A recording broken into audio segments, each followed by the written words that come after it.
Taiwan's Vice President Lai Ching-te's recent address, a bold declaration outlining a strengthened national security posture, has ignited a firestorm of condemnation from Beijing, escalating tensions across the Taiwan Strait to a fever pitch.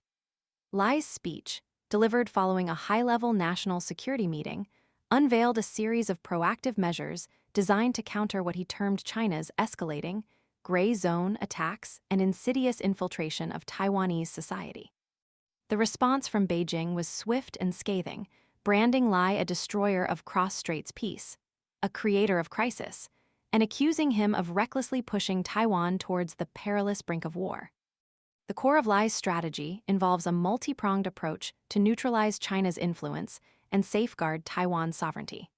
Central to his proposals is the controversial establishment of military courts, a move that has understandably triggered intense debate and fueled Beijing's outrage. This decision, Lai argues, is a necessary response to the increasingly sophisticated and aggressive tactics employed by China to undermine Taiwan's security and stability. He paints a picture of a nation under siege, facing a relentless barrage of cyber attacks, disinformation campaigns, and covert recruitment efforts aimed at destabilizing the government and military. Lai cited numerous instances of Chinese espionage, highlighting the prosecution of dozens of Taiwanese military personnel accused of collaborating with Beijing. He also underscored the growing concern over the influence of Taiwanese entertainers and social media influencers, who unwittingly, or perhaps deliberately, promote China's narrative of Taiwanese reunification and disseminate pro-Beijing propaganda. The recent expulsion of a Chinese-born resident for disseminating online content advocating a Chinese invasion serves as a stark reminder of the very real threat Taiwan faces.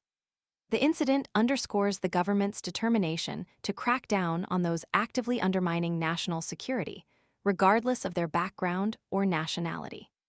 The proposed tightening of restrictions on Chinese travelers and new residents is another key element of Lai's strategy. This measure aims to limit Beijing's ability to infiltrate Taiwanese society and influence public opinion. Simultaneously, enhanced monitoring of Taiwanese citizens working or traveling in China will allow the government to better identify and mitigate potential risks posed by Chinese influence operations. Lai's address explicitly frames China's actions as falling squarely under the purview of Taiwan's Anti-Infiltration Act, leaving him, he claims, with no choice but to take even more proactive measures. The timing of Lai's speech is particularly significant, coinciding with the conclusion of China's annual Two Sessions political meeting. This high-profile event saw Chinese officials reiterate their unwavering commitment to the annexation of Taiwan, characterizing those who advocate for Taiwanese independence as separatists deserving of punishment. While officials maintained a veneer of peaceful reunification, their rhetoric simultaneously hardened, underscoring a willingness to resort to military force if deemed necessary.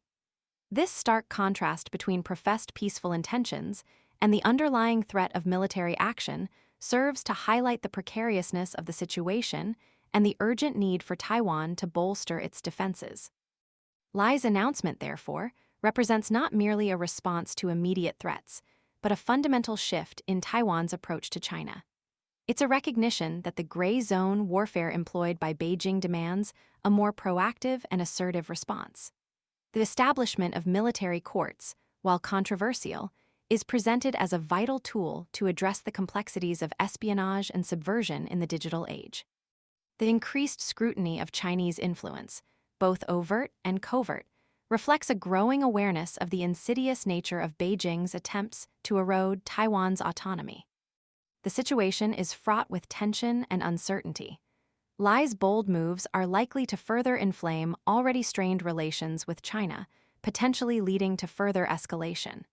The international community is watching closely, as the potential for conflict in the Taiwan Strait carries immense global implications.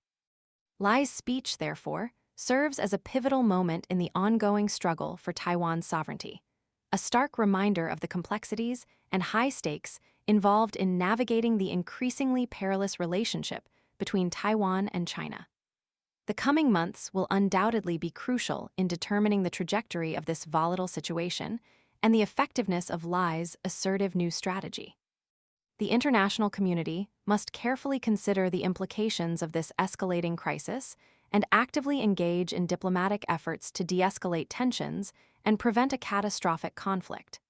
The future of Taiwan, and indeed regional stability, hangs precariously in the balance.